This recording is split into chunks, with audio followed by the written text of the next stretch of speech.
This is The Big Breakdown, a long look back at some of the biggest stories we're covering for you at the Hidden Killers podcast and True Crime Today. This is Hidden Killers with Tony Bruschi. Here now, Tony Bruschi. The people he's dating, I mean, is bizarre and questionable in terms of, okay, you're a professional. Why are you remotely close to someone that has that close of a tie to the Latin Kings? It doesn't make any sense. Like that's not the same ecosystem. Like why you don't want to put yourself in a world where you're that close to crime. That's not the world you live in. It's the world he feels most comfortable in. That's true. That's an interesting point, Robin. It is. So why is that?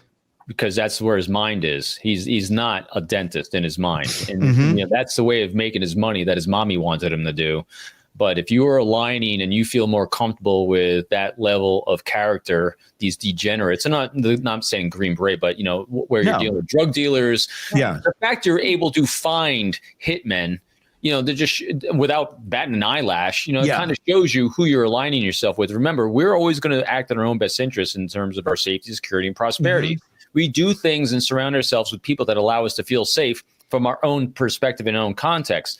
These people allowed him to feel safe and comfortable with who he was. They didn't challenge who he was. So that's where he saw himself. And so he was a poser in all these other areas. And so when you bring in someone, like is the doctor, Dr. Jeffrey Lacasse there as the ex-boyfriend, so here's a guy who's really, really well educated. Seems like a pretty decent guy, a little neurotic.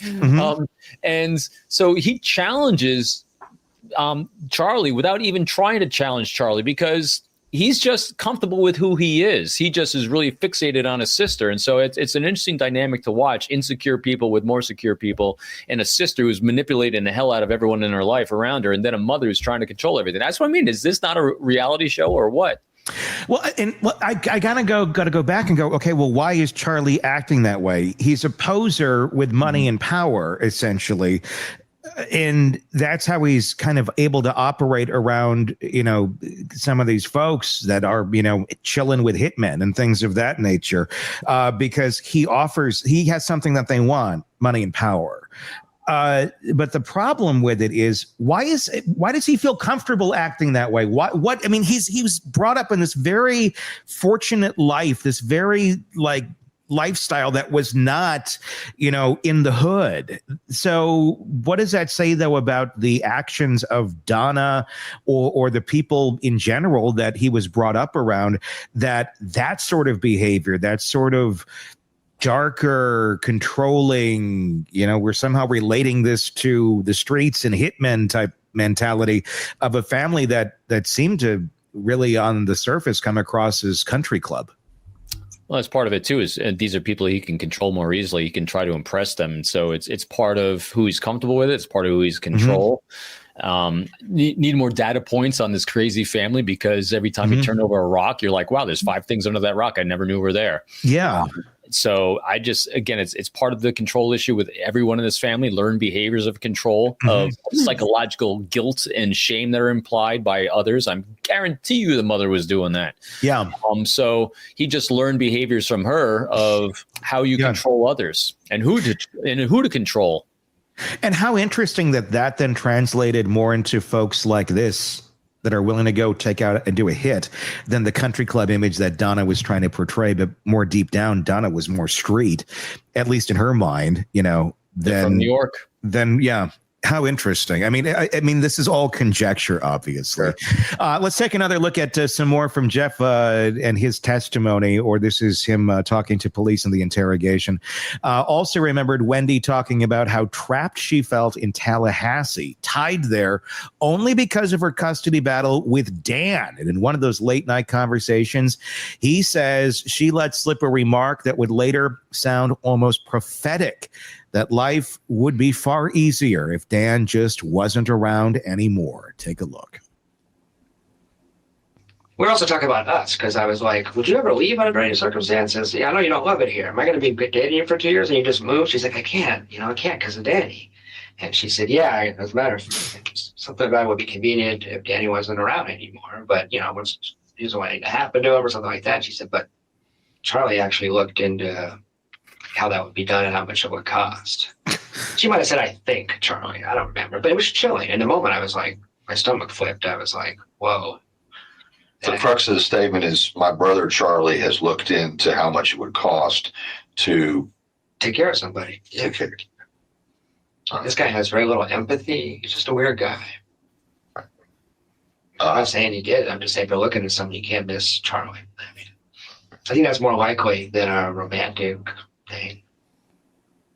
I mean, so this very much shows us that she had some knowledge of, Charlie was thinking down this possible line of where to go. But what does that say, Robin, about someone who just feels that open, that easy to share in the relationship, that my brother was thinking of hiring a hitman? It's not just it would be easier if life, if they weren't here or whatnot. It's literally going to the direction and the steps that would need to be taken to remove this person from the planet.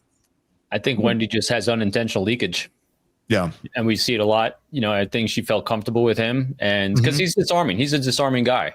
And so, she felt comfortable with him. She's known him a while, and she's talking about her situation because he's obviously just trying to completely influence and persuade her to stay local there. And she's kind of explaining the ways in which that could happen.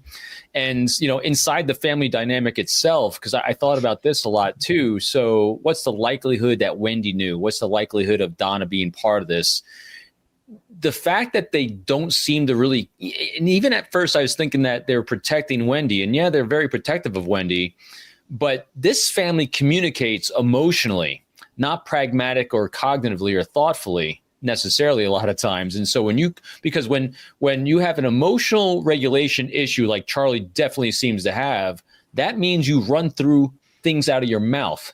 And so the fact that people started understanding what his intentions were is not surprising, because he runs off at the mouth, which would eventually get to Wendy. And since she has learned behavior from the rest of the family of not being able to regulate what comes out of your mouth, the world's going to know. I mean, this is why watching dumb people do dumb things is hilarious, because these people are a bunch of friggin' morons that just run off at the mouth. I mean, just watching emotional people operate with their lower brain and not their higher brain is just, it's comical sometimes. If it wasn't so tragic that someone lost their life, which is also interesting too.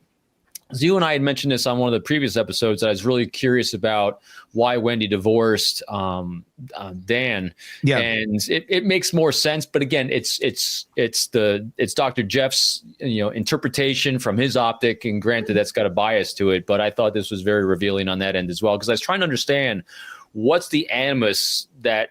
What was the impetus for this whole action? It makes a lot more sense now just watching it, watching stupid people do stupid things because stupid people are pissed off. They all seem to have a real problem keeping their mouths shut. Yeah, they do. Every single member of this family, nobody knows when to shut up. I mean, from their phone calls to each other to everything. It's just nobody can hold anything back, and it's all to their detriment. Right.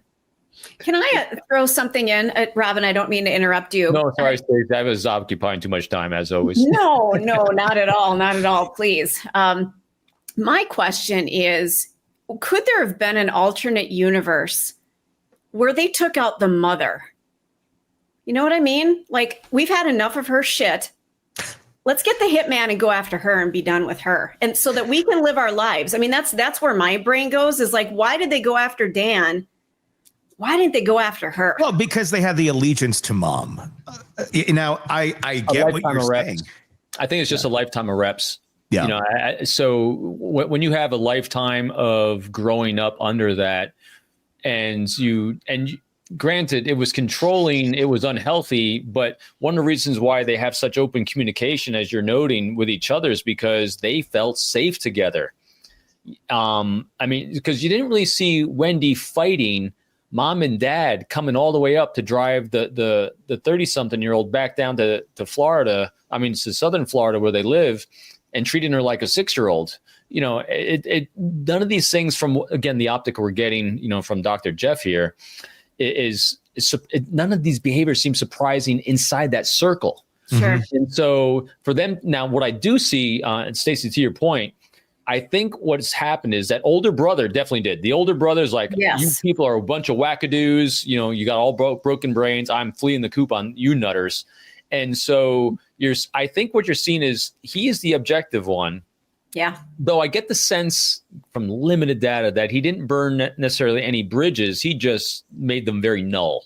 And I think that now that he re-entered the picture, bringing some objectivity, and you're seeing people pointing the fingers at each other and they're seeing some objectivity. That's why you're seeing some cracks and fissures happen here. But it's really challenging for them because every time they have an inclination, maybe to your point, to go against the mother, that would invalidate their own opinion of their own behaviors for their entire lives. And that's very, very difficult for human beings to do. Typically, when do we see things like that happen? When people hit rock bottom. And so when you have that breaking aha moment, I have nothing else to lose moment. And I don't think any of them reached that yet. Although I don't think we're going to see a lot of tears shed when she goes to jail if she's convicted of this thing. There might be a sense of relief that finally this horrible mastermind, puppet master, can no longer pull the strings, but who knows what she can do behind bars too. Yeah. And sense of relief is interesting. I don't know if they'll immediately necessarily feel a sense of relief if she was such a big sense of comfort for so many years. I think it'll be a period of confusion as the veil of that oppression starts lifting and they start seeing, wow, there's a whole world outside this little bubble I was kind of unaware of before. Yeah.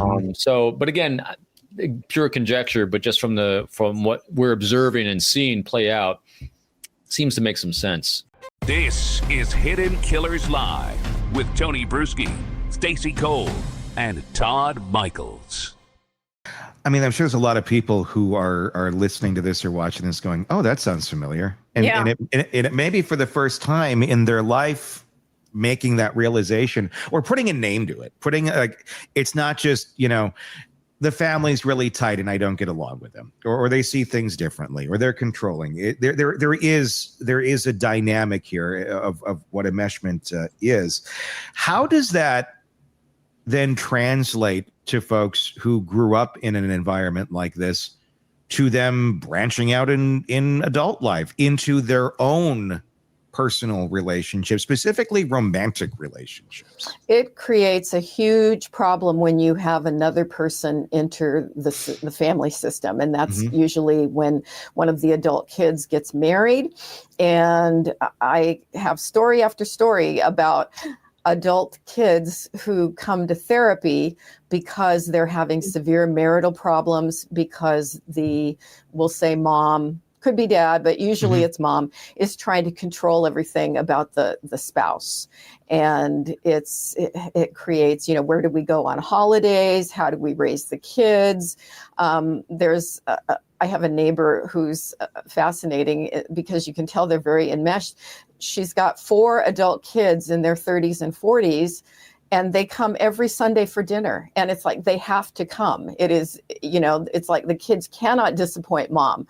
And I've gotten to know all of them over the years. And you can just look at things like that, where this is a family ritual. It's a routine.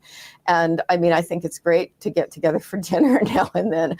But to have it be, we cannot disappoint mom because Sunday dinner is the thing.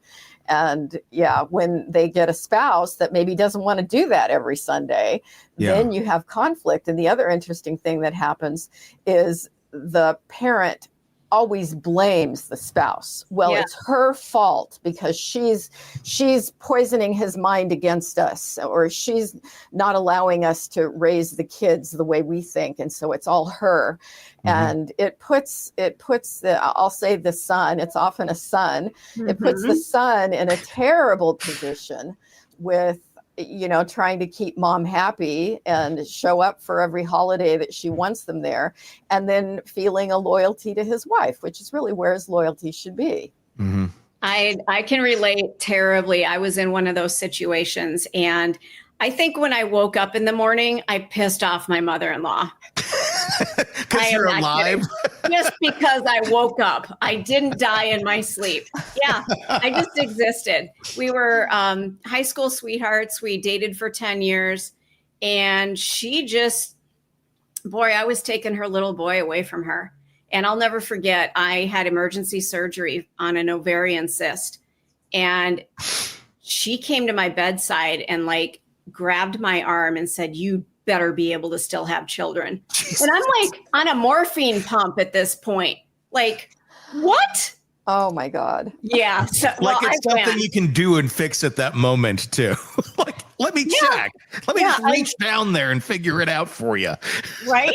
I'm fresh out of surgery. And instead of, I hope you have a great recovery, you better be able to have children.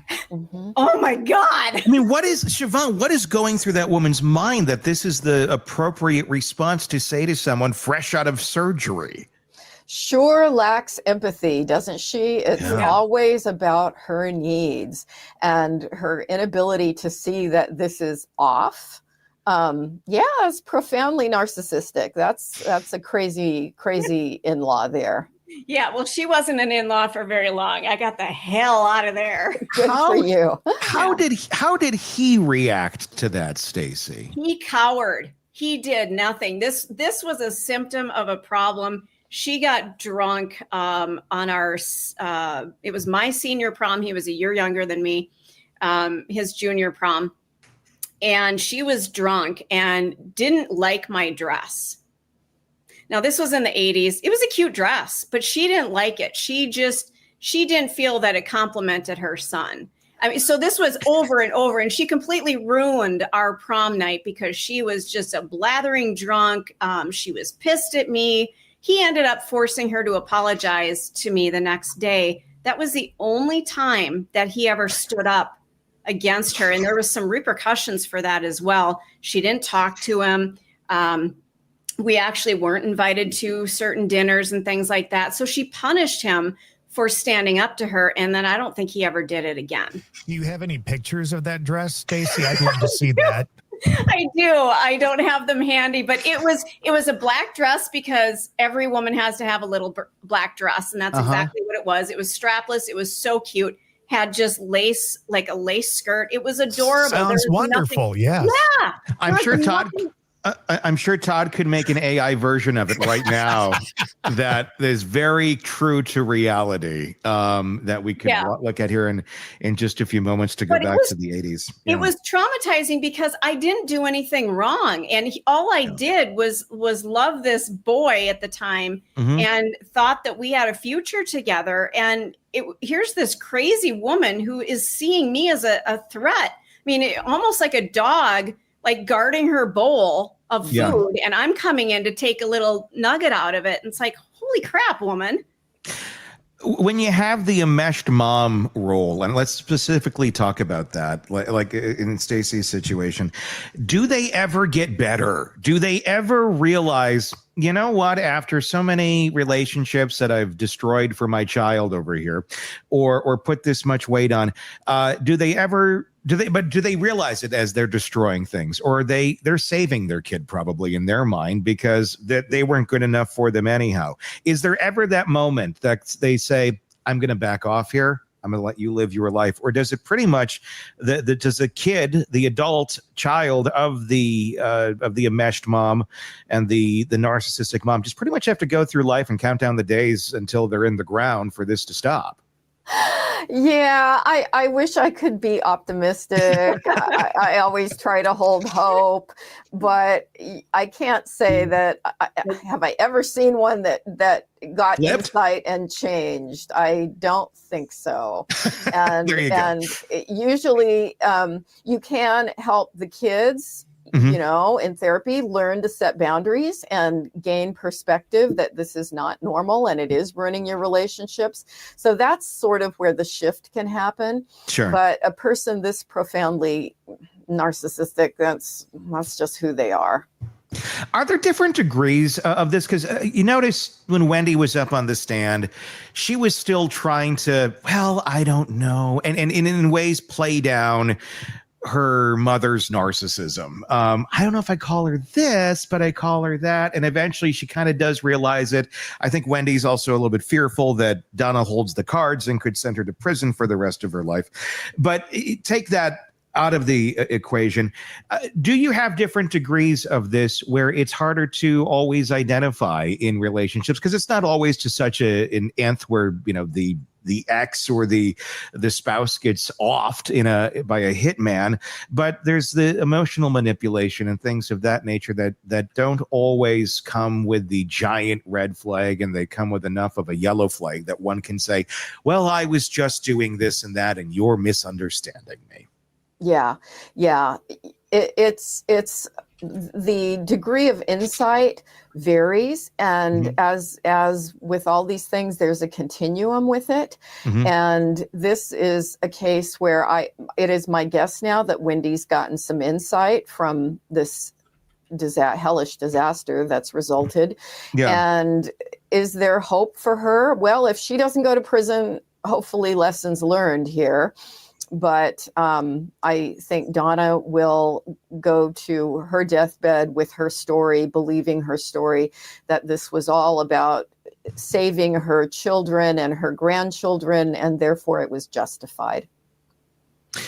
Is this kind of like and I don't mean to go back so far to, I want to say the 90s, 2000s, but Everybody Loves Raymond. Is this just Marie Barone on steroids? I never saw it. Oh, come on. Oh, you're killing me, woman. I never saw that. You go watch a couple episodes. I'll have to do that now. Yeah. When you put the nice situational comedy filter on it, it makes everybody feel good about it. But I think that's a lot of what we have in our society. There's very dark, damaging things that characters like this do that don't go to murder, but we write them off so much as well. It's like that sitcom. It's like that character over here.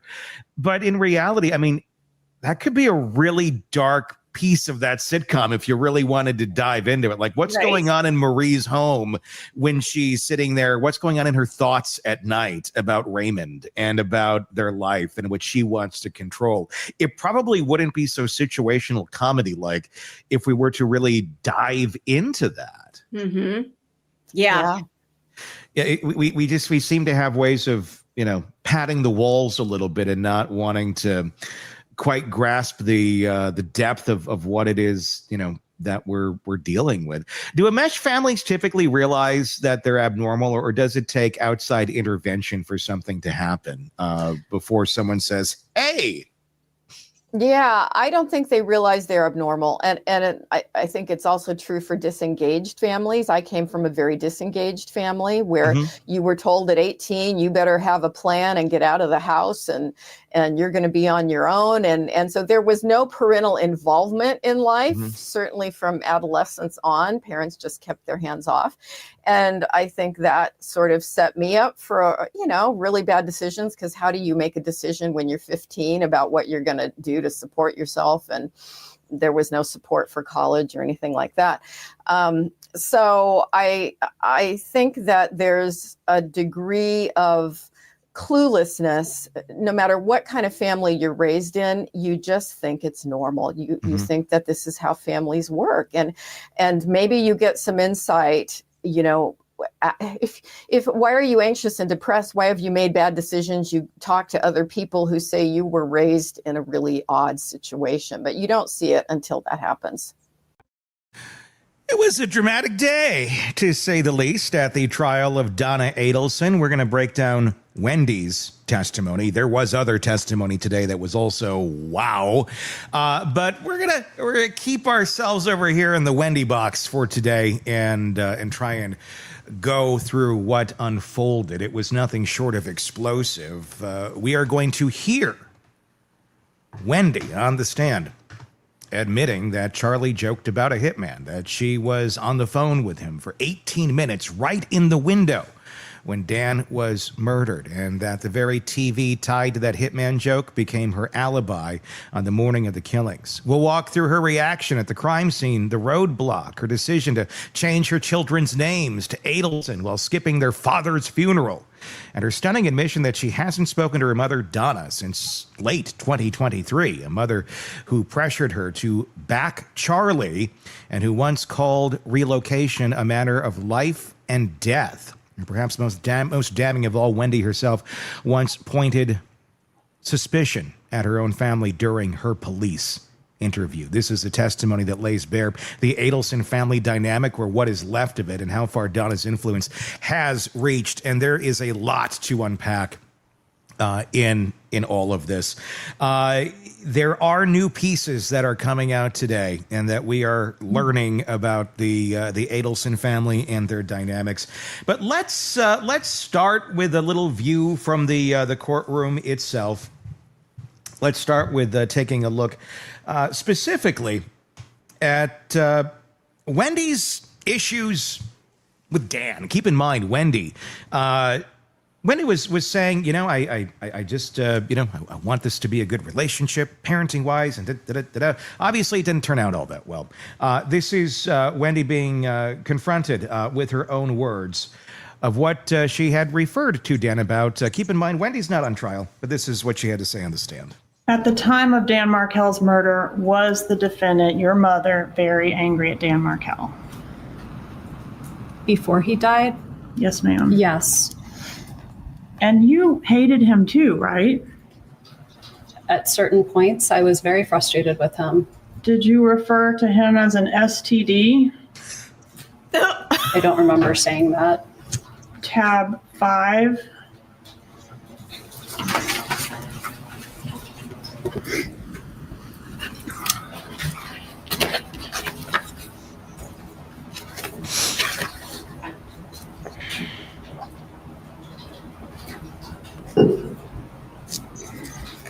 It looks like I made that analogy. Danny is an STD. One wrong mistake, marrying him, and this will never go away. Is that what you said? I did. And did you share that kind of sentiment with your mother? I don't remember ever saying that, so I don't think it's something I said very often.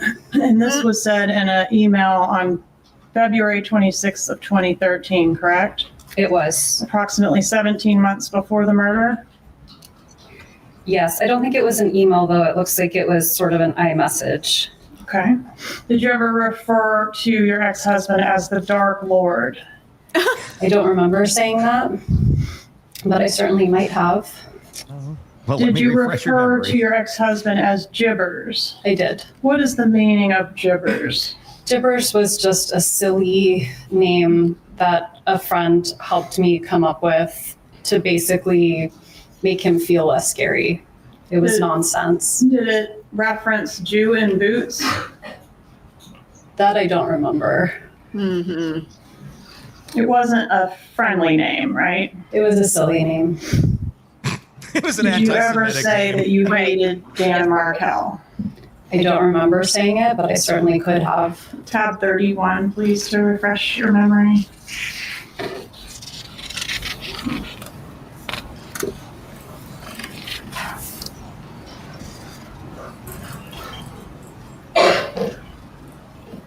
I said that I hate him in this moment.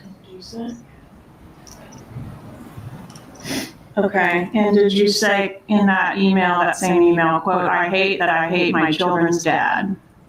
I did. And you agree that email was sent approximately 15 months before Mr. Markel was murdered? It was in April of 2013.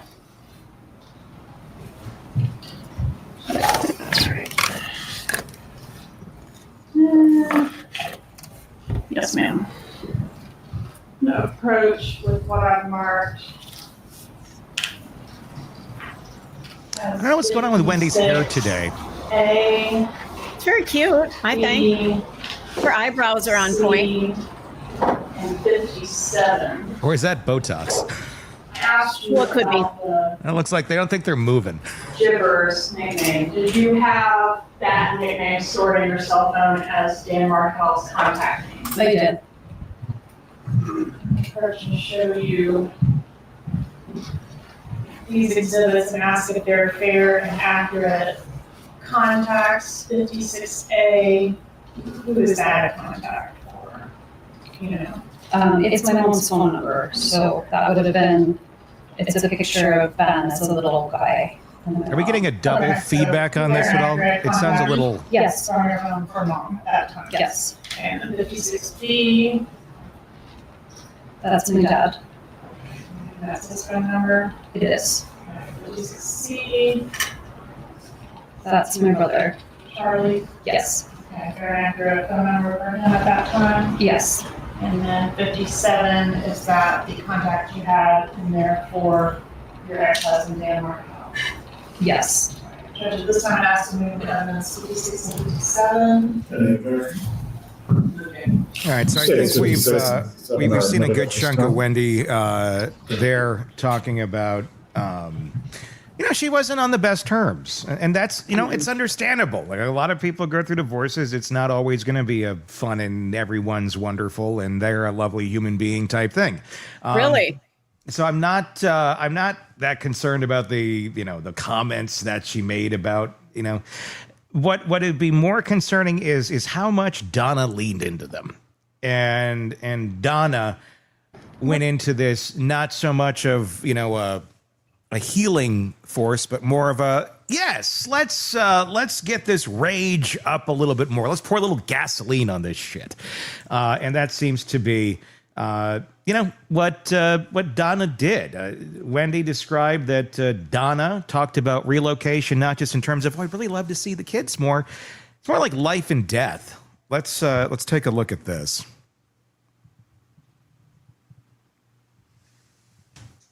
What about Charlie? Was he outraged by the court's decision? I honestly don't remember him being outraged. But to your mom, it was a big deal. My mom was really upset. Yeah. It was described by your mom in several places as like a life and death proposition. Do you agree with that? I think my mom thought my life in Tallahassee wasn't good.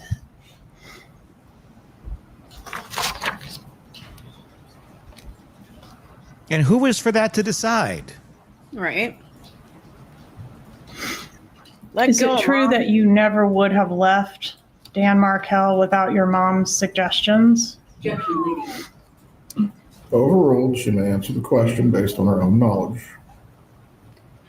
I would have left Danny regardless of anyone else's input. I was very unhappy.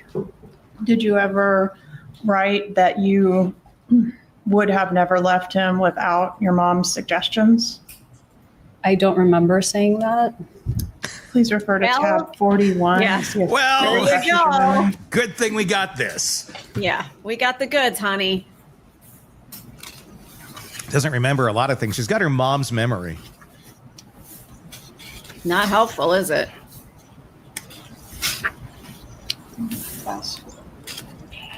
Ruh-roh. I do say here I wouldn't have done it on my own. Okay. Gosh, what does that mean? You specifically reference your mom? I say my parents and brother's suggestions and support. Okay.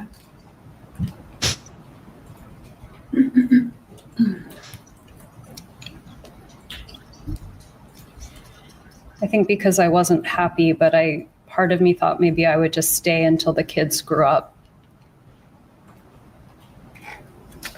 That checks. Tony's laughing. One moment, I've lost my place a little bit.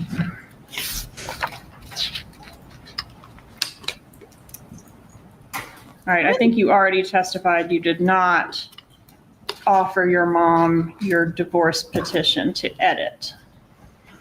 Is that your testimony? Sorry. Did you What's the send your question? divorce petition to your mother to assist you in editing it? I don't remember doing it. I remember a lot. And Wendy. did your mom also pretend to be you to Mercer University to help you complete your divorce affidavit? I have no memory of that. Got a little pop out here of this email from your mom. Obviously, I pretended to be you contacting these financial institutions. Is that something that she would normally do on your behalf? Pose as you? I had very little understanding or involvement of my financial situation. And so that might have been an account that my dad had created for me or that had like co-signatory authority. So Oh, Jesus that's Christ, possible. you're a freaking She's adult. an attorney, right? Grow up. She's an attorney. Am I correct on this? Yeah, I don't know off the top of my head, but I believe she's a professor. I could be wrong. You can look it up. I thought she had a law license. I don't know. We got to look it up. She does. Yep. Okay. This sounds like somebody needs to investigate her. This sounds like good. No, I mean, these are like excuses like a high school girl is going to give. Where were you out last night so late? You know, I mean, it's these, holy shit. Well, here's the problem with investigating her. She can say anything on the stand right now with immunity. So if she wants to let some stuff out right now, she should let some stuff out right now, because that's where she can throw a lot out right now that if were to be brought out in a different setting, could be very damning. But if she can reference it back to this came out in court here this way, can't use it. This has to harm her reputation immensely. Oh, come on. She doesn't have a reputation anymore. Well, anymore. It's not like this is like, it's not like, oh, gee, this seems a little weird over here with Wendy. It's stunning just how involved mom continued to be in these children's lives well into adulthood. These people would have been in like at least their 30s when this stuff was going down. They have kids, they have families, they have careers, they have businesses, they have degrees, they have life, and mom's posing as you. What is going on in your life that your mother is so entrenched in everything that you do, and including, you don't want mom parsing through your divorce decree to find things that irritate her. You know what I mean? I don't think there was any other way with these folks. I think this was all so normal for them, and none of this seemed odd. It seems odd to us.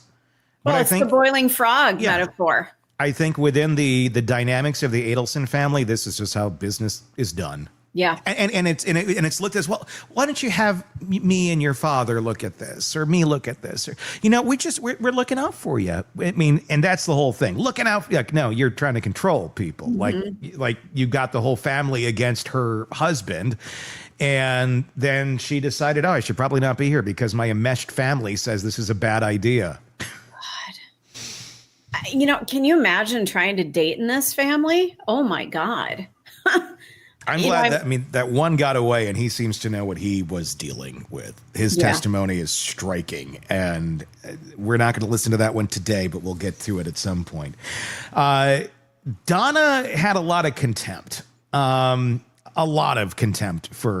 Dan, and it was even more, brutal than just, Wendy's understandable contempt going through a divorce. This is like, why? Why are you so angry? Oh, because he has a life and he has children, and his children are his priority, and your priority is yourself. Here's what some of Donna's repeated insults looked like toward Dan, according to Wendy. Did your mom ever call Dan Markel any disparaging names around this time frame? She did. Okay, including piece of shit? Yes.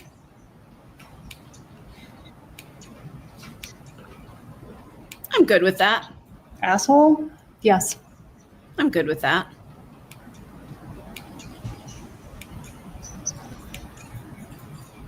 A narcissist?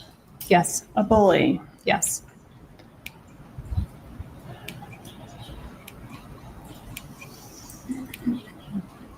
A bastard? Yes.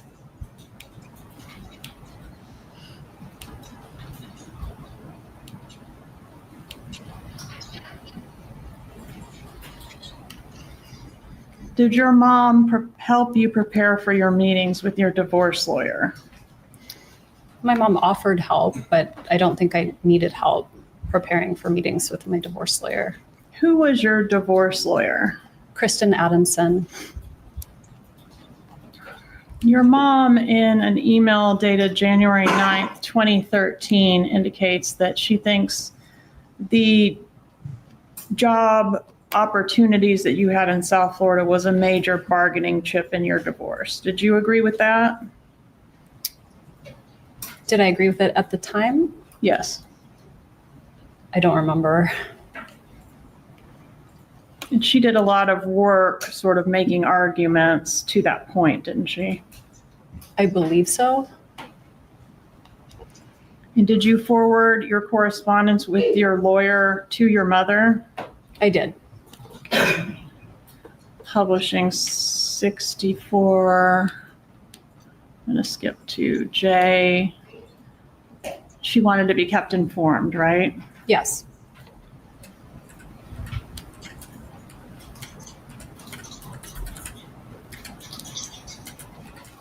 Your mom mentions, let's see if I can find it. This is 64G, your South Florida legal team. She will try to remember to discuss things with your South Florida legal team. Who was that? I think she was jokingly referring to herself. Oh, she's the South Florida legal team. I don't know who else it would have been. I think that's why there's a smiley face. I think it was a joke. Okay.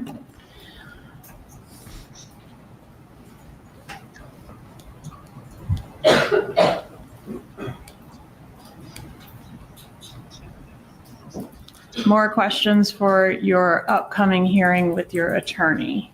Did you forward your mom's questions or ask your mom's questions when you met with your attorney? Probably not all of them, but if there was something that I thought was useful, I probably forwarded it or had a conversation about it.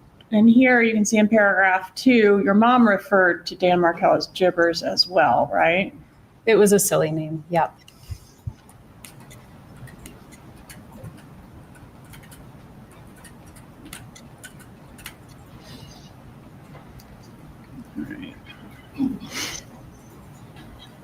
Let's go to the order denying your petition to relocate. Was your mom aware that the order was filed? Yes. Okay. And this is language from the order denied with prejudice, meaning you can't re-raise it, right? Right. You can't refile.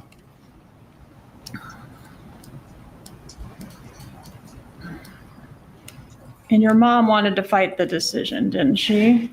She did. Did you feel railroaded by her in this email where she's kind of bullying you to keep fighting? The prosecutor's testifying. Please rephrase your question. Did you feel railroaded by your mother? No. Okay, but she wants you to continue to take action. It was denied.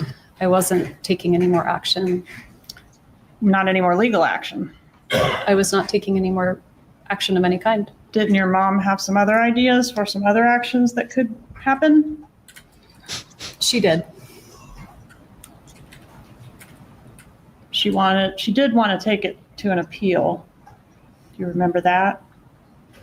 Actually, I don't remember, but that's on tab 43 of your binder.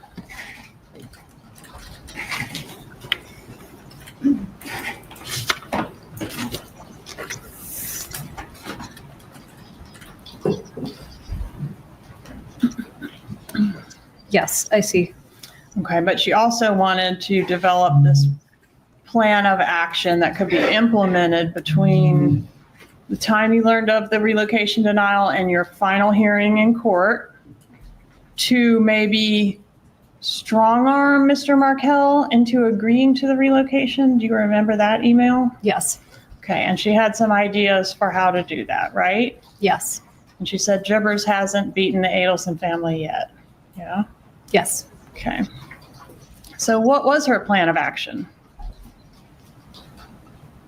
What did she suggest you could do to get Dan Markel to relent and let you take his kids to South Florida? She suggested that I pretend. Jesus Christ. Yeah, that's not even micromanaging, that's macromanaging. The suggestions that she has, like go take pictures of the kids in front of the Christian church. Yeah, that's what the hell?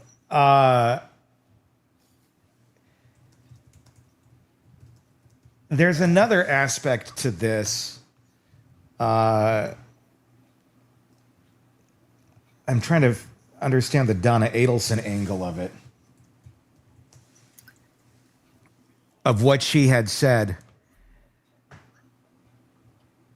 Donna suggested that if Americans could be dropped behind enemy lines in World War II wearing Nazi uniforms to get the job done, then Wendy should be willing to put on an act in her custody battle. Ouch. Ouch. She pushed it further, saying even if Wendy dressed her kids up in Hitler Youth uniforms, she wouldn't care, as long as it scared Dan Markel and showed him he wasn't in control. This is a monster. Yeah. Let's keep listening. Any acting training? No. Do you know why your mom would Google how to teach an actress emotion? I don't. I don't know. Did she ever share with you or forward you any tips on how to bring emotion or fake emotion? Not that I remember of any kind. Which you surely don't remember shit so far, so that doesn't hold What up. about a financial offer? Was that part of it as well? Yes. What was the financial offer to be? I think it was $1 million. Who was going to pay the $1 million? My mom, my dad, and my brother. And they were going to pay $1 million. You didn't have to pay any of it? I don't remember having to pay any of it. Okay. And they were going to give Dan Markel $1 million for what? So that I could relocate. Okay. Did you ever make that offer to Dan Markel? No. To your knowledge, did anyone make it to him? I don't think so. Would it have worked? I don't think so. You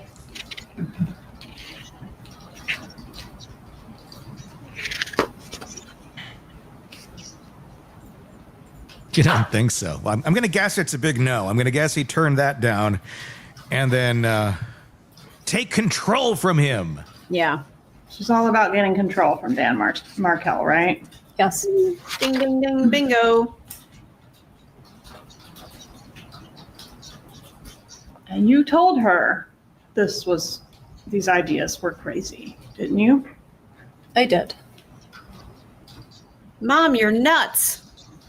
I will not be introducing my children to Christianity. I truly believe it will backfire. Again, Your Honor, prosecutors testifying and As the counsel testifying, sustained, please make sure you're asking open-ended questions to the witness. Ms. Kappelman, I'm reading from State's Exhibit 64V, which is in evidence. please proceed. Did you say it would backfire? Yes, those are my words. And what did you mean by backfire? I don't remember, but I can read there below what I was saying. Did it have to do with this will give him ammunition to pursue things in court? I might have meant that at the time. Did your mom Of respect course your you meant decision that. not to use her suggestions? I mean, she had to have, right? I'm a grown-up. See, oh, you are? No, you're not acting like one I in don't this think that's relationship. ever quite occurred. She kept pushing though, didn't she? She was suggesting other ideas. Okay. Suggesting January ideas. 27th, 2013 email 64W.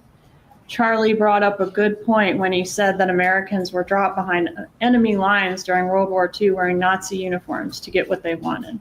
They had a job to get done, and they did what they needed to do to accomplish it.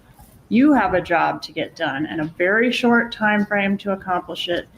If you dressed your kids up in Hitler Youth uniforms and brought them down here, I could care less if it was an act of defiance and would show gibbers Holy shit. that he's not in control.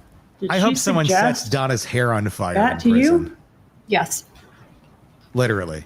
Well, I think she's setting her own self on fire at this point. Oh my God. What a monstrous bitch. This is some bad stuff. This is why folks like this, these narcissistic mothers, there's so many folks like this in the world. There's so many matriarchs like, and there's men that do the same thing too, but there's so many like this that everybody's looks, oh, well, they're just kind of eccentric. They're this. Yeah. They're this shit.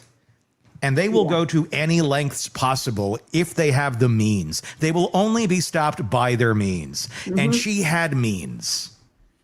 Well, $1 million. Oh my goodness. Yeah, she felt privileged. She felt that she had resources to do whatever she needed to do for whatever plan she had. Oh, period. My God. You know, the rest of us out there, we don't have $1 million to throw around. We are limited. Yeah, well, you pull it all from your family, and then we're going to give him this. Grandma's also, of course, as all great grandmothers do that have the interest of their grandchildren at heart, is poisoning the minds of her grandchildren, trying to get the very children that he fathered and brought into this world to turn against him. Because, Grandma doesn't like him, and that's what should happen. Let's take a listen. Do you recall a motion being filed by Dan Markell that we've referred to as the grandma motion? No. Did Dan Markell in March 26th of 2014 file a motion seeking to preclude your mother from having unsupervised contact with your kids? I don't remember him filing that motion, but it sounds like if it's a motion you have a name for, then it exists. And in that motion, do you recall, or does it refresh your memory, that he was saying, Grandma, the boys were telling him, Grandma says you're stupid, Grandma says she hates you, and as a result, he was concerned about your mom alienating the kids or turning the kids against him? I remember hearing about this motion. Okay. And that is a motion that was never got to be heard, right? That was part of the motion to enforce the settlement agreement. But which was never heard? Which was never heard. Because he was killed? Because, yes. Look at Donna. Funny how that happens. And do you remember why you didn't forward your mom the actual motion that was filed in reference to that? I don't. Well, it wasn't her business. If you will check see if you can find tab 98 in the back there, please.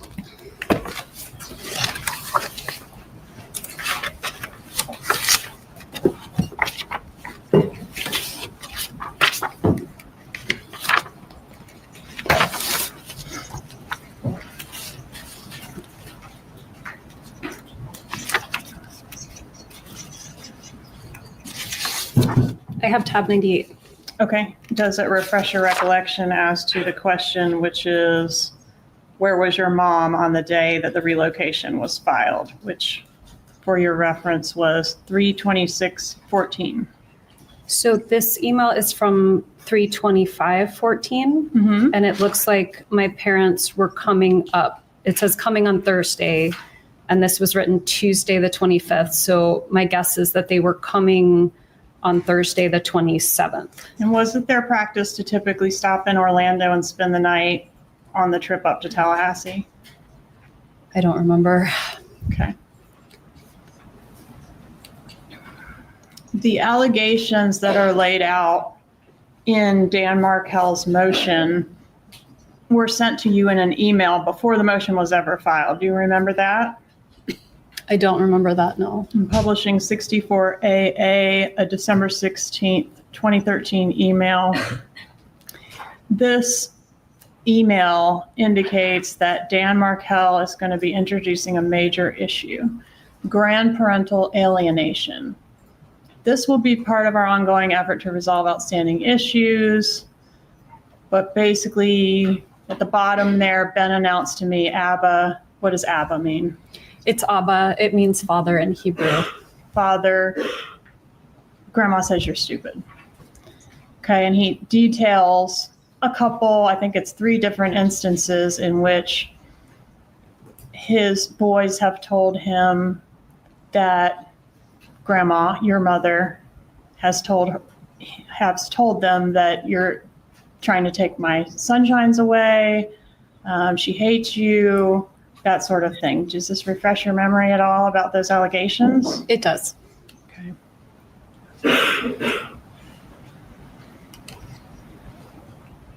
And this email, you did forward this email to your mother. Do you recall that? I don't recall that, but it makes sense that I would have. And your mom responded to it, or someone responded to it. Wow. Do you remember that? I was shown that email yesterday. Okay. And you forwarded that email not only to your mom, but to a total of 12 different people. Do you remember that? I remember being very surprised that he was trying to accuse a member of the Florida bar of fraud and going to all these lengths to avoid paying money that he owed me. Okay. And is that the reason why you sent it to the 12 people? It was pretty shocking what he was doing. Being offended that your mom is turning the kids against their own father? That's, I would say, having the kids dress up in Hitler Youth outfits and standing outside a synagogue or something might be a little more shocking. Well, take your pick. What's offensive to you at this point? All of it. Should be all of it. I don't remember. I don't remember. I don't remember. Like, this is all news. Like, oh, these things happened to me in my life? I didn't know that. What, 10, 12 years ago? Oh, I don't know about that. Oh, and I feel these poor kids. They're teenagers. They're like it's driving age-ish, if not about to be. And I can't imagine their opinions of their family. Yeah. All I can say is it gets better. Run as far and fast as you can from these people, including mom. Because this is some dark stuff you got going on here with your family. You can't pick them. I know that. No, but you can actually, once you realize you have agency.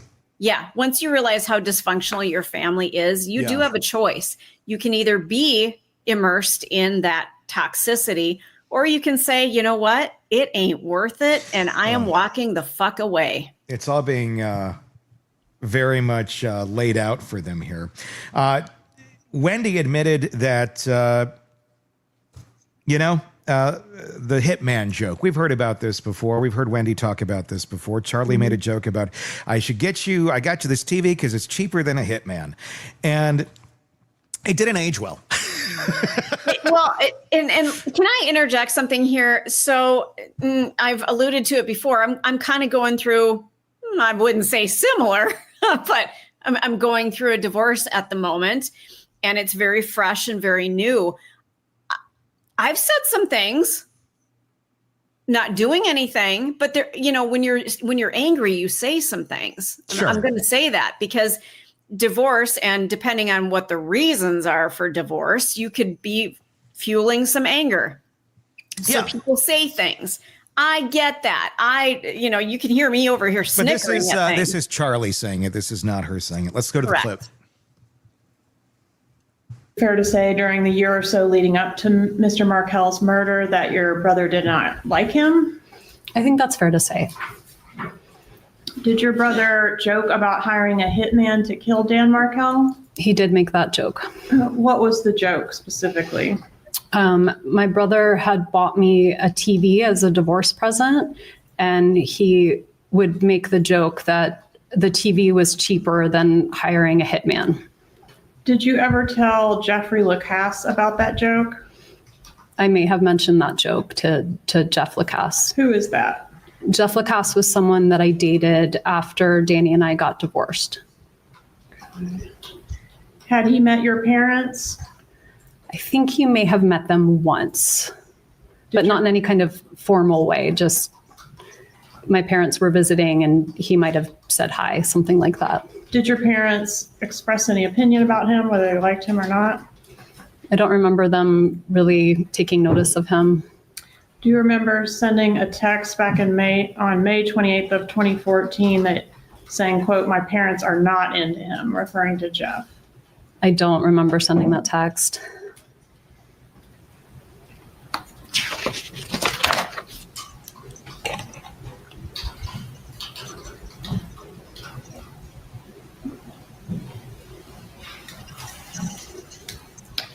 On the morning of the murder, did you have an appointment at your residence on Aqua Ridge? I did. What was the nature of that appointment? I had an appointment with the Geek Squad.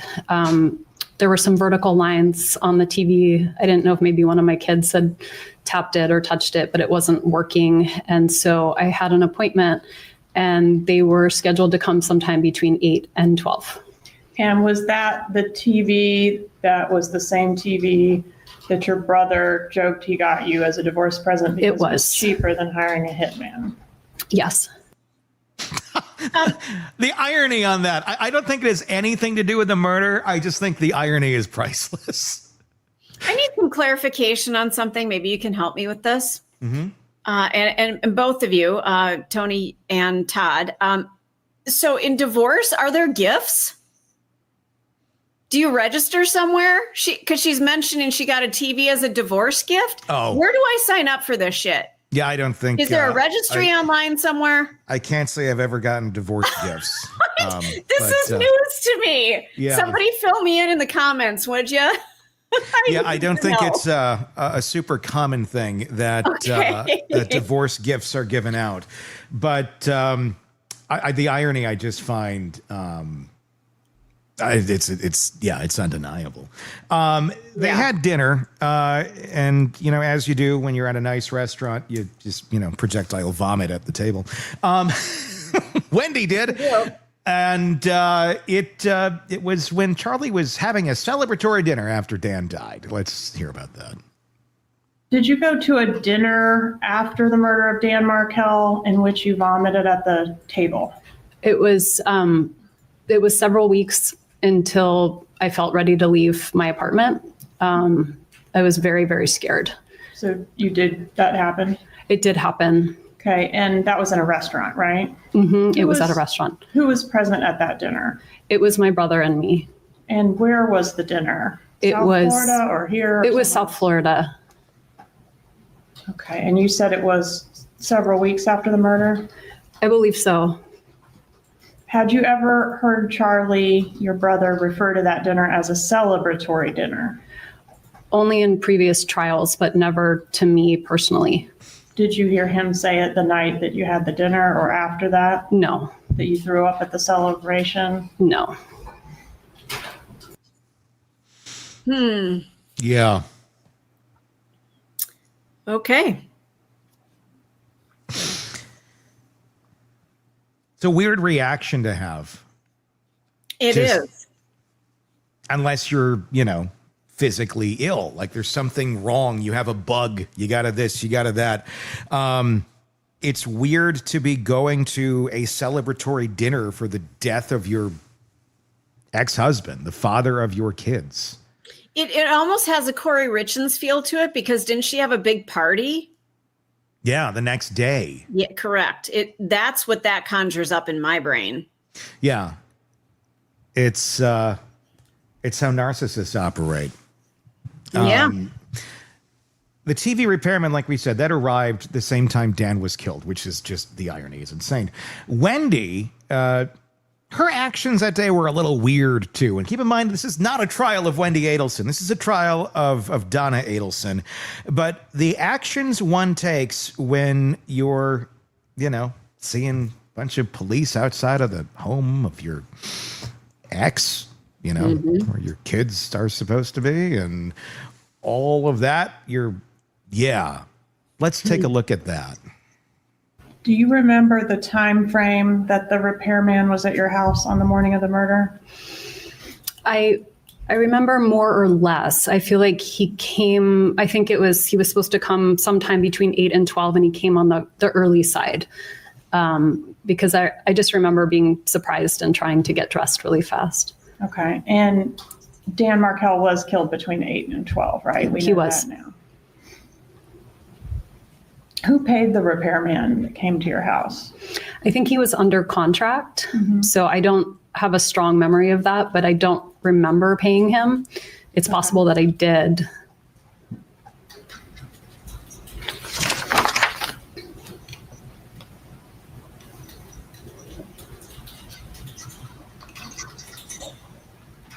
I'm going to ask you a few more questions about Mr. Lacasse. You said you might have mentioned the joke to him about TV's cheaper than a hitman. Did you ever use the term TV as code for the murder in any context? No. Did you ever hear your mom do that other than the recordings in this case? No. So she didn't talk to you about the TV? No. Did you see Mr. Lacasse? And you said that was somebody that you had been dating around the time of the murder. Is that right? We had broken up just before that week that Danny was killed. All right. Did you have an occasion to see him on July 13th of 2014? So just about a week before the murder at your residence. I don't remember him being at my residence, but I do remember seeing him around that time. Okay. And on July 13th, 2014, do you remember asking to share something in confidence with Mr. Lacasse? I don't remember doing that. Did you tell Mr. Lacasse in the context of if something were to happen to Danny, I could move back to Miami? Did you tell Lacasse that regarding the relocation battle in the summer of 2013, Charlie had, seriously, not as a joke, explored all options to resolve the problem, including hiring a hitman? I did not have that conversation with Jeff Lacasse. Uh-oh. And I think you said the week before, but wasn't it actually about, I think it was 4 days before the murder, you sent an email to Mr. Lacasse? You remember that email bump in the road? I remember telling him I didn't want to have contact with him anymore. I don't remember exactly what date I sent it, but whatever date Sunday or Monday of that week would have been around when I sent it. There we go. Does this refresh your memory at all? It does. Okay. And so you weren't officially breaking up with him so much as asking for a certain period of time without contact. Is that right? That sounds right. Okay. And then your plan was to reach back out to him and figure things out one way or the other? I mean, I think I was breaking up with him, but I have a strong aversion to conflict. So this was probably my way of not breaking up with him without breaking up with him. Okay. You have a strong aversion. I wonder why that back is. to the day of the murder. We know about the TV repairman left about, did you say about 9? The truth is I don't really remember, but something like 9 or 10. Definitely before 10 or by 10? Yes, that's my best memory. All right. Where did you go after the TV? Where was the next place you went after the TV repairman left? So I was home, I think, for a couple of hours first. I was doing a little bit of work. I was talking to some friends. I think I ate breakfast. And then I left probably close to noon or a little bit after noon. I was meeting 2 friends who I would frequently meet on a Friday to have lunch with. And so I went to run a few quick errands and then meet them for lunch. And on your way to meet the friends, did you have an occasion to go down Trescott?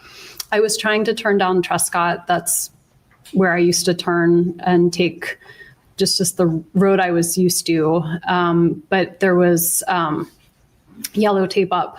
And so when I tried to turn, I couldn't turn. So I made a 3-point turn and She's getting a little kept nervous. going on Centerville. She has hit So the you mic with her encountered a hand. police roadblock at that location. Yes. Okay, couldn't go any further because there was a police car and some yellow tape, right? Right. And that was, you were able to see that from the intersection there, or you actually turned onto Trescott? I tried to turn and then I couldn't go through. So I turned around and kept going. How far down Trescott did you proceed before you turned around? Just until the tape. Okay. Okay. Just until the tape. You didn't think maybe I should call my ex-husband. Maybe I should figure out what the hell's going on. Let's talk to Charlie Yeah. for 18 Somebody minutes knows. about all of this. She admitted that she had an 18-minute phone call with Charlie at 9:30 a.m. right there in the murder window. Let's take a look at that. On the morning of the murder? I did. And does an 18-minute conversation at 9:30 a.m. that day sound correct? It does. Do you remember the nature of that conversation? I do. I didn't purchase the TV, so I didn't know how much the TV cost. And so I called him to find out if it made more sense to get the TV repaired or buy a new TV, because I didn't know what the delta was there. Okay. Can you tell the jury one way or the other for sure whether you mentioned Dan Markel's travel plans to Charlie during that 18-minute phone call? I can't say for sure, but I don't see why I would have brought it up. Yeah. Okay. So there's a lot that happened that morning, and a lot that Wendy doesn't remember, and a lot that just looks really icky, the stuff that she does remember. And what looks even ickier, I guess, would be the fact that your kid's dad is murdered. And then you decide, you know what? You know, right after they're trying to cope with this and, you know, remember their dad and have fond memories and think of the good times, because there was no history of abuse here. There was nothing bad about Dan Markel. There's no like, oh, we got to rescue these children. No, the monster here are the Adelsons. Those are the monsters in this case. Mm-hmm. And what do? Well, let's change your last name. Let's change your name that you were given now back to Adelson. And it gets even worse. Oh, your dad who just died? We're not going to take you to the funeral. To me, that feels like the biggest violation of all. I mean, the whole thing is a violation. Don't get me wrong. But once it's happened, that is a huge violation for these kids. Huge. Yeah, let's take a look at that. And did you change your children's names after Dan Markel was killed? About a year after I did. In what way did you change their names? I changed their last name, and I changed my older son's middle name. Okay. And you changed their last name from Markel to what? To mine. Adelson. Mm-hmm.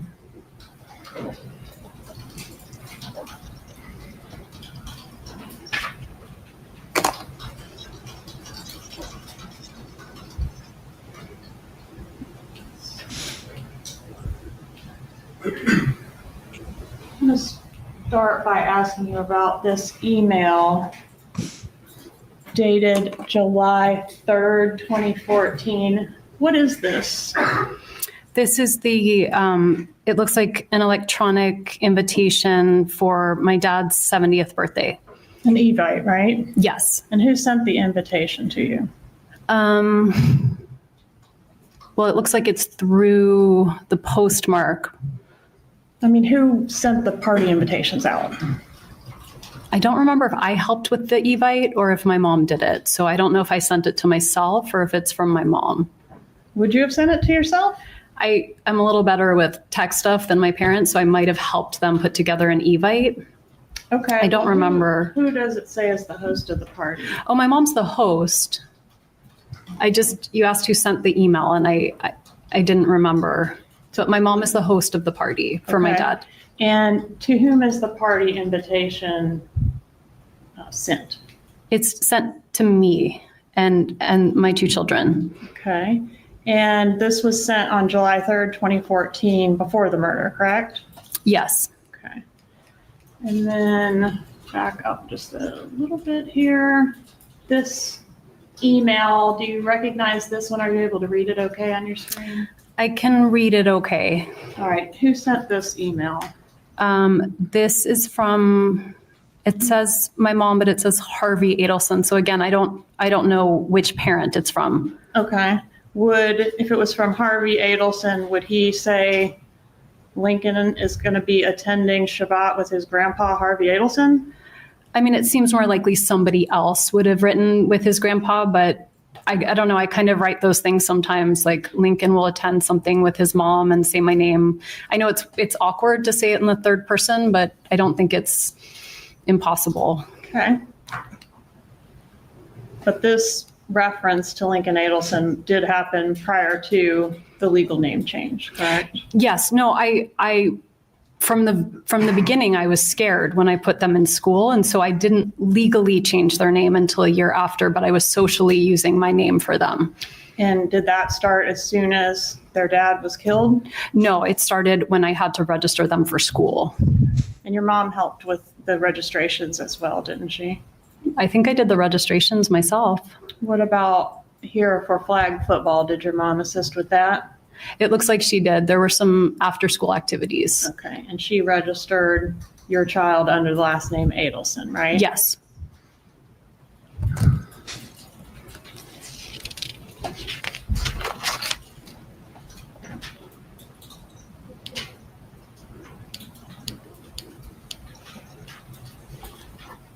Where was Dan Markell buried? In Toronto. Were you or your children in attendance at his funeral? No. That makes me sick. That makes me absolutely sick. I don't understand that. Well, they won their battle. Well, they don't have empathy. They got what they wanted. Yeah, but they have an appearance to put on at this point because I think they were riding high. I think they thought, because at that point in time, nobody was really the wiser at that moment. Nobody's arrested yet. Nobody's going after this person or that person at that moment. I think they were kind of high on their horse, honestly, where they thought, oh, okay. And when you think when you're too overconfident in yourself, that's when you start screwing things up. And that's, I think, what happened. I found this interesting because, the enmeshed family here that we've talked about, which they certainly have been. And Wendy is a extremely damaged individual, as you can tell from mom over the years. I'm not saying she did any. I don't know that. I, honest to God, don't know that she knew that her family killed Dan Markell. I think she could have had her head in the sand or have been so conditioned to just be used to their insanity and the things they spew out that it was just more stuff.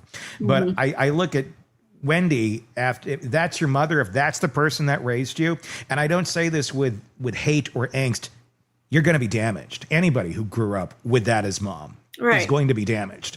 Charlie's damaged. Everyone's damaged because of mom.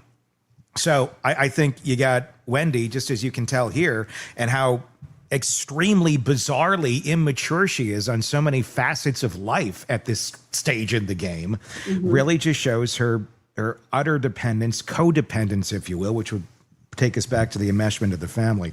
But apparently, no contact since 2023.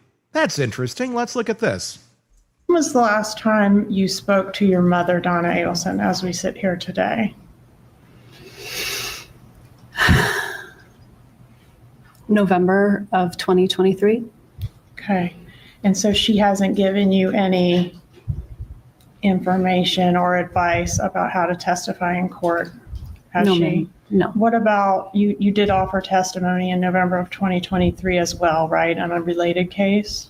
Yes. Okay. October. And did your mom, when you spoke to her in November of 2023, offer you any advice or thoughts about how you should act or behave or what you should say in court? Yes.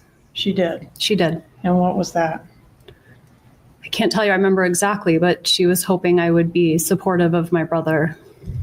Okay. And do you know what her thoughts were afterwards? I do. Okay. And what were they? She was devastated. She didn't feel you were supportive. No. Yeah. Okay, so the other stuff that was going on wasn't a deal breaker, but now we hit that line. Now we found that place where, okay, that was a bridge too far. Well, and I'm out. Yeah. I mean, well, this is what happens when you're growing up in that sort of chaos. There is the goalposts are always moving, and they're moving at the behest of the matriarch or the big narcissist that's controlling the game. Yeah. So this is why she's not so shocked by half of this stuff in court. This is normal. This is the Adelsons. This is life. Well, and thank you for bringing that up because I'm just sitting here like, I can't believe she's putting up with this. Well, again, you're right. This is what she's used to. And it's so easy to just gloss over stuff instead of fighting it. Mm-hmm. Because you're just used to it. It's what you've known for X amount of years. And she's averse to confrontation. We just heard that from her own words. So conflict avoidance. And why is that? Because I'm sure if you ever confronted Donna in any of the years before the murder on anything, it wouldn't have ended well in your favor. It would have been heartache. It would have been headache. It would have been manipulation. It would have been guilt tripping. It would have been every trick in the narcissistic mother's playbook of trying to get what she wanted. And at some point you just go, you know what? Fuck it. I'm not going to tell you shit. And, you know, I feel like maybe she finally got there after murder. But sometimes it takes that far for someone to realize just how insane their family dynamics are. Wendy was also very, I think, revealing in that police interview early on. This is really what put the whole damn thing into motion. She's going to talk about it here. Why did you tell investigator Isom in your law enforcement interview that you were worried the police, or you were worried, I guess, in the police car on the way to be interviewed, that you might be considered a suspect? Because I couldn't think of anything bad going on in his life other than the divorce. And frequently the ex-wife is a suspect. Were you treated as a suspect? I was not. But you mentioned 9 times in your law enforcement interview being a suspect, didn't you? I did, yes. When you were approached at the restaurant, you weren't yet told that this was a shooting, were you? I was not. You were only told something happened with your ex-husband. I don't even know if I was told that. I was very scared something happened to my kids, and that's why law enforcement was there, and they wouldn't tell me what was going on. But they did reassure you that the kids were fine. You remember they told me that law enforcement officers were with the children, which terrified me because I didn't know why my children would need law enforcement officers. So you didn't know what this was about at all when you were in the police car? In the car, they told me. Okay. In the car, they told you what? They said, your ex-husband has been shot. Okay. So that you learned that information prior to getting into the interview room? Yes.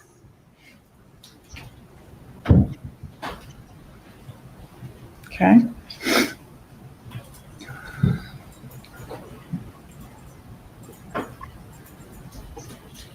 Do you remember allowing law enforcement to take possession of your computer in that interview? I told law enforcement to search my phone, search my computer, search my house, search my car. I was trying to be helpful. Do you remember saying that it was okay for them to take the computer and keep it even though you had work things on there because you didn't think you would be going back to work? I remember thinking it wasn't important. I couldn't imagine my life fell apart. But you didn't go back to work, did you, at FSU? I did actually go back, not physically present, but I was still on the FSU payroll until December of that year. Okay. In that interview with law enforcement, did you suggest that your parents are people who may have been angry enough to kill Dan Markel? I suggested a lot of people who could have been angry enough to kill Danny. And were some of the people my parents? Yes.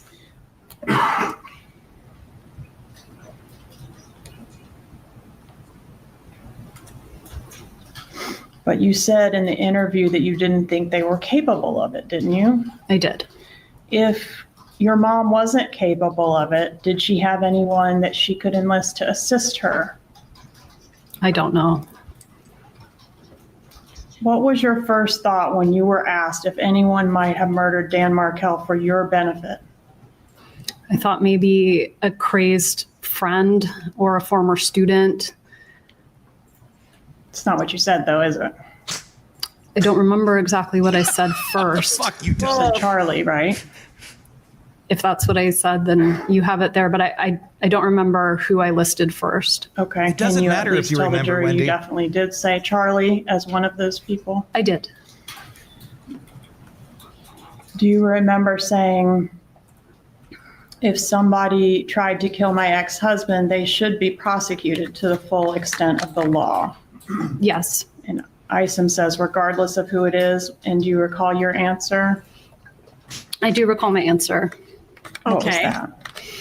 I think I was hoping it wasn't anyone in my family. And so that idea that it was someone in my family gave me pause.